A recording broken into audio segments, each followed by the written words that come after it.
Olá, seja bem-vindo à última parte do nosso projetinho do Arcade.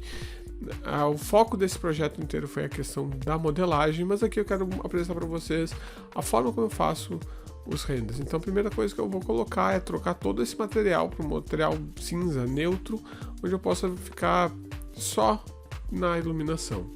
Então coloquei um Sky Dome, vou colocar um estúdiozinho que eu já tenho aqui também e começar a fazer testes de luz, principalmente sentir o clima dessa nossa cena e a ideia que a gente quer passar com ela também. Então nesse início a iluminação que a gente tem aqui, né, no domo, ela é uma luz muito mais de preenchimento do que qualquer outra ideia. Então quando a gente tem uma ideia de início, né, de como ele vai constituir, para onde que eu quero que a sombra vá, quais são os elementos que eu quero dar prioridade, esse tipo de comportamento. E aí eu vou começar a botar as luzes de fato principais da cena, então que vão iluminar, que nem agora ela tá, né, deu uma exposição um pouco mais forte ali, coloquei 7 e daí dá pra gente ver, eu isolei ela, dá pra ver bem bonitinho o que ela tá fazendo de comportamento e como que ela se une e se encaminha com a Sky Dome. Então ela cria uma faixa dentro do nosso objeto e a partir disso fica mais interessante a gente ver o comportamento dele, como é que está o fundo, como é que está respondendo tudo ali, como está tudo funcionando. Agora vamos para os ajustes específicos dos materiais. Eu estava usando o Node Editor até então, agora eu vou colocar então o Hypershade para conseguir trabalhar de fato com os materiais no ponto fino ali do que a gente quer fazer.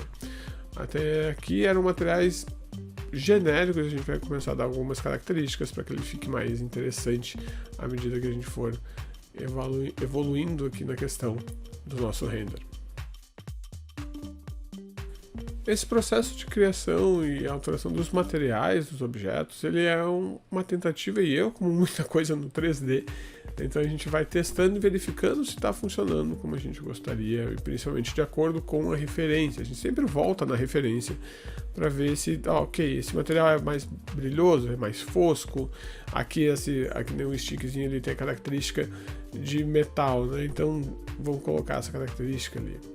Aqui essas partezinhas também da base, a gente consegue já entender que ela é um pouco mais fosca, que tem áreas que são um pouquinho mais brilhosas, principalmente ali nas regiões que ficam nas laterais dos botões. Então tudo isso a gente vai revisando e ajeitando e fazendo pequenas modificações que eu fiz ali na bolinha, deixar ela um pouquinho mais escura dentro do próprio Maya. Não voltei lá para o Affinity para fazer esse ajuste. Fui revisando e ajustando já direto dentro do programa. Dá para fazer algumas especificações de color balance aqui no material, na textura, de forma direta em cada material. E como sempre pode surgir alguns detalhezinhos que a gente precisa resolver e encaixar, como aqui dos botões. Vamos dar um pouquinho mais de chanfro nele e aí vamos separar para criar os materiais que vão ver um pouquinho diferente desse material da lateral do botão.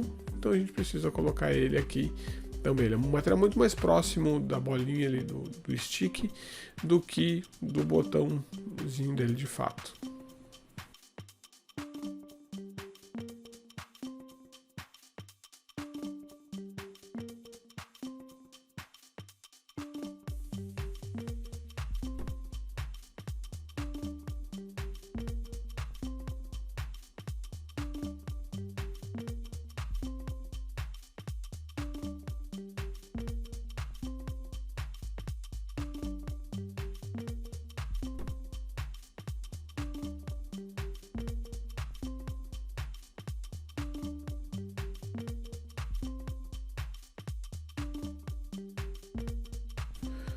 Como deu para notar, por algum motivo a instância não funcionou em relação aos materiais, então vou duplicar tudo de novo para ficar bonitinho, todos eles com a mesma característica, né? Uma vez acertado o que a gente está trabalhando aqui, como ela deve se entender. Então a gente já tem aplicado agora todos eles de uma forma mais coesa.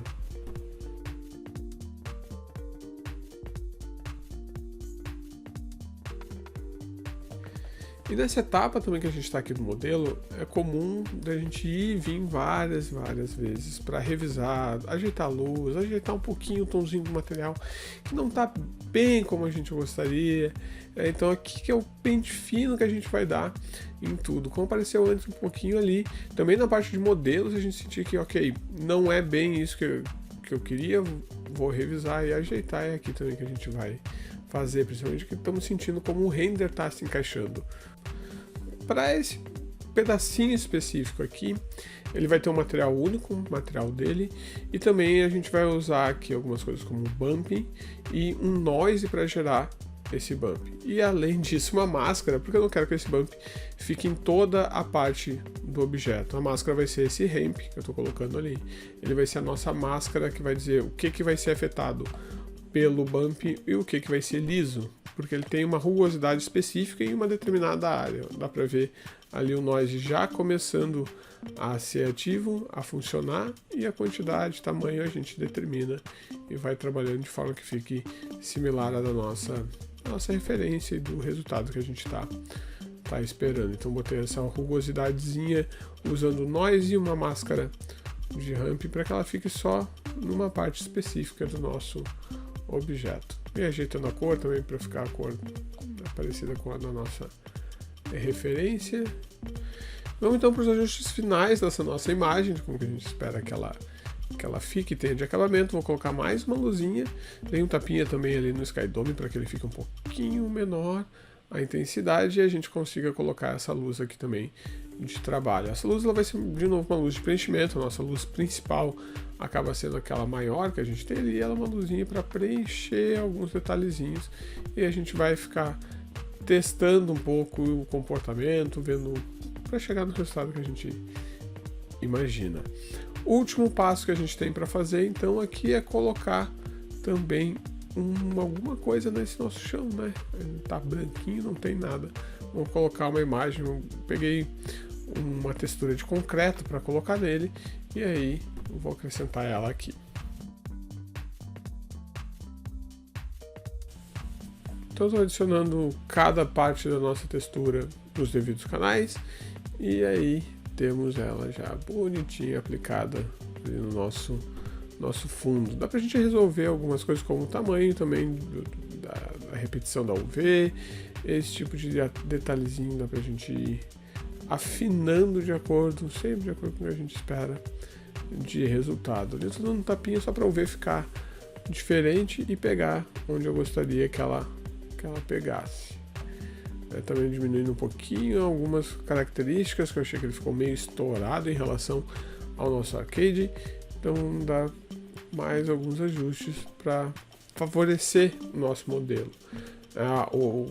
O foco aqui é que o objeto favorecido seja nosso arcade, que a gente ficou fazendo ele, não o fundo ou alguma outra distração que venha chamar mais a atenção do que o nosso modelo.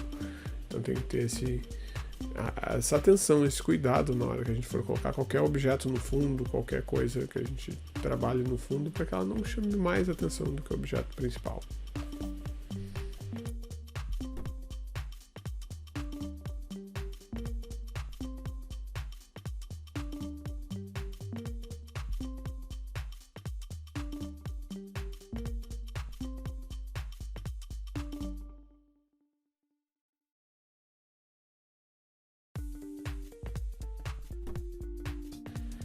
Então chegamos ao resultado final do nosso projeto do arcade. Aqui está o nosso render. Eu vou deixar as imagens em alta para vocês conferirem também como é que ele ficou renderizado em alta. E é isso, espero que vocês tenham gostado desse módulo, desse projeto. Até mais!